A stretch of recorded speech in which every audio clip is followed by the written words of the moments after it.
Yes, I can hear you. Okay. I don't know. Sorry, I'm just joining in now. I don't know if you have introduced the topic to our participants. Yes, yes, please. Oh, okay. Good to know everybody. It's nice having all of us again on this platform where we discuss topical issues relating to public policy, the current issues around the country and across the world. For today, just like my chief host had earlier said, we are discussing this oil theft, dealing with Nigeria's economic scourge. This topic just became much more topical because of the incident of last weekend, where an illegal oil refinery in Imo State, exploded, leading to the death of over 110 unfortunate individuals that whose mass burial was done today as we are talking. So the question now comes up: why is it difficult for Nigeria to bring an end to the scourge of oil theft, given its impact on our economy? Is it that who is responsible for this endless theft of our economic resources? What factors are responsible, and how can they be dealt with? So these are issues, many others that we spin off we are going to look at today. So we are asking for your opinions and views on the matter. So feel free to talk to us and feel free to weigh in with your points and views. Thank you. Okay, thank you very much, Mr. Joe. Crave Rano, you're up.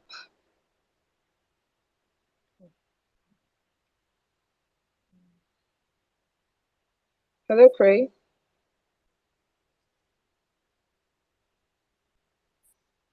Hello, Cray.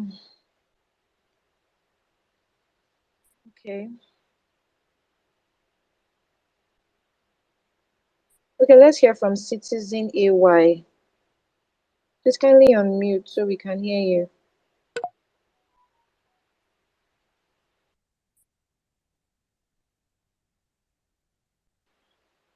Hello, Citizen AY. Please kindly unmute. Thank Yes, you. good afternoon. Thank you for giving me the opportunity to talk here.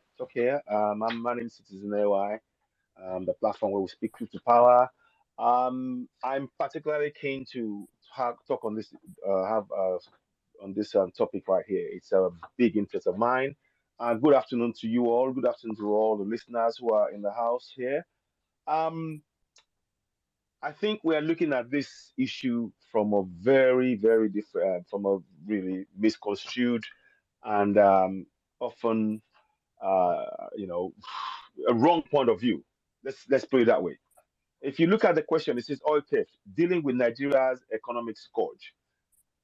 Um, I think it should be obvious to everybody on the platform that the system itself is in fact responsible for the oil theft. Majority. I don't know if somebody there was a program on Arise that I watched some time ago, a few days ago, and they talked about 80 to 90% of the oil being stolen. And then what is left is what some people who are living in impoverished, often impoverished properties, impoverished areas in the south, east, and and other areas like that. They are scrambling for something that is from their own soil that is being taken away without them getting the benefits in their local area. They're not feeling the impact of this in their local area. So there's two things we're looking at. Number one, the government has engaged in a systematical denial of the people's right to those resources to benefit their lives economically. That's number one.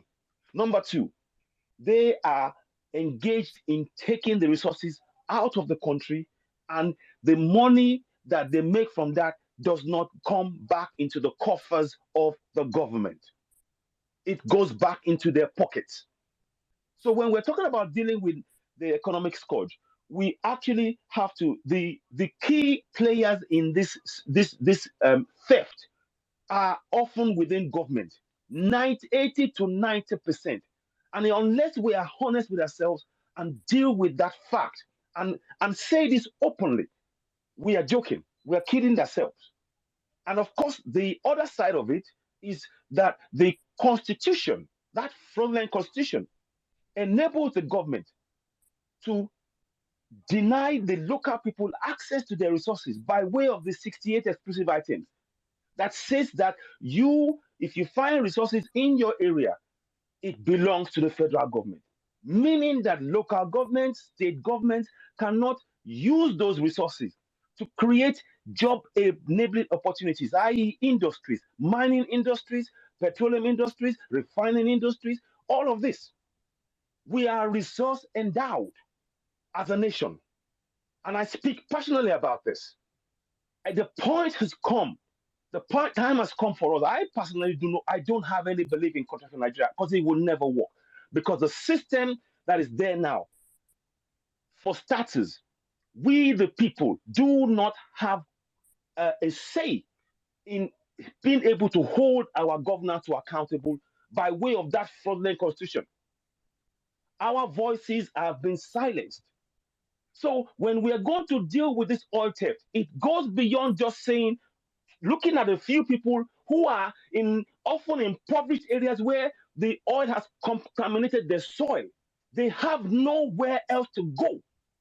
And I'm speaking on behalf of those millions in those areas who are suffering. They are suffering because of the systematic denial of their right to those resources to improve their lives by the government, successive government. This has been long happening. And the time has come now. We now say, if you cannot provide for the people, and now you can't even provide safety and security, but you want us to be in one Nigeria, it will not work. So for me, this goes beyond dealing with Nigeria's economic scourge. To deal with the scourge, you have to go to the source. That constitution, the fraudulent 1999 constitution, a promulgation decree, is the key problem. If we can get the people to have a referendum where they decide if they're leaving or staying, and they can now decide within their areas how they wish to be governed, we can make a change. Now you can deal with the problem. Because as it stands now, the governance is engaged in oppressing the people they are meant to serve. I'm going to stop there for now. I don't know if anybody would like to come back to me and ask questions. Thank you very much.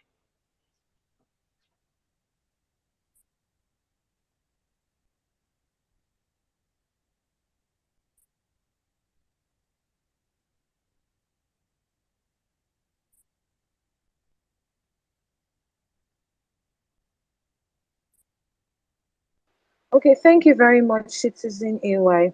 So, if I got you correctly, you are blaming this whole thing on the government and saying that they have left the people, they have refused to attend to the people, and this has caused them to be involved in things like this. So, are you saying that the government has not done anything, has not put out any measures at all to stop these refineries from setting up at all? Because this explosion that happened really took a lot of lives. I mean, what's the point in risking your life for something as bad as this? These are not even legal activity. This was in an illegal refinery, as the government will not even support that to start with. So, are you saying that the government is responsible for it? Let me try and be clear. I am saying the government has created the environment in which this happened. They have pre-created it. It's a governance. Let me give you a simple example. Do you know that we have bitumen, the second largest reserve of bitumen in the entire world? Do you know what our federal government is doing? They are importing bitumen. Last year, bitumen was the highest import of the country, and we have it second largest in the world. Our roads, there should be no road that's not tarred in that nation. And they will tell you that is that a government? Is that a government? So that's what I mean. When the government actively denies the local people the access to the resources that they could use to create millions of jobs, come and tell me again, who is responsible? The local people who are going to try and find a way to survive despite the government oppressing them on a daily basis in their own land. I'm sorry if my voice is strong, but we need to speak truth to power on this point. And our governance, they have failed. This is a misrule. This is a misgovernance. This is an oppression of the people. If you give people the tools and the opportunities, we can flourish as a nation. But we are past that point. We are past that point. The point now is for the people's voices to be heard via a referendum. No election will fix what is going on. No election, zero election will fix what is going on because it will be a patch-up job. And I can tell you, for everybody speaking now, if you go and sit on any election anywhere, it is just going to carry on. This will just get worse and worse and worse, and they will not fix it. For the next 50 years, we will be in the same spot. A nation that has resources, we have oil, but we have no refining, not a single functioning refinery. We have bitumen, but we have terrible roads. We have phosphates, but we are having Okay, to